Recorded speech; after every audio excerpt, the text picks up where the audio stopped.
গুৰুত্বপূৰ্ণ খবৰ দেশ এৰি পলায়নৰ চেষ্টা প্ৰধানমন্ত্ৰীৰ ভয়াবহ পৰিস্থিতি নেপালত প্ৰধানমন্ত্ৰীৰ পদত্যাগৰ পাছতে লাগিছে হাহাকাৰ সংসদ ভৱন জ্বলাই দিয়ে হাজাৰ হাজাৰ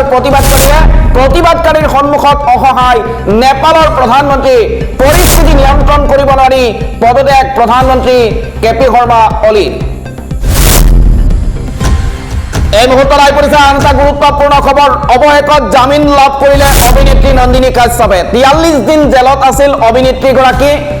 হিট এণ্ড ৰাণৰ গোচৰত অভিযুক্ত আছিল অভিনেত্ৰী নন্দিনী কাশ্যপ সোমবাৰে গুৱাহাটী উচ্চ ন্যায়ালয়ে জামিন মঞ্জুৰ কৰিছিল নন্দিনী কাশ্যপৰ 50,000 টকাৰ বেইল বন্দৰৰ বিমানত জামিন লাভ কৰিলে অভিনেত্ৰীগৰাকীয়ে উপযুক্ত তথ্য প্ৰমাণৰ অভাৱত জামিন লাভ কৰে অভিনেত্ৰীগৰাকীয়ে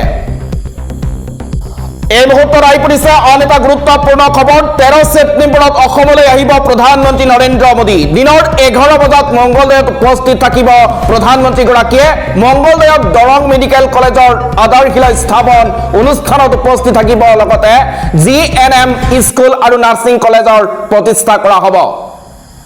নাৰেংগীত কৰোৱাৰ প্ৰস্তাৱিত দলঙৰো আধাৰশিলা স্থাপন কৰিব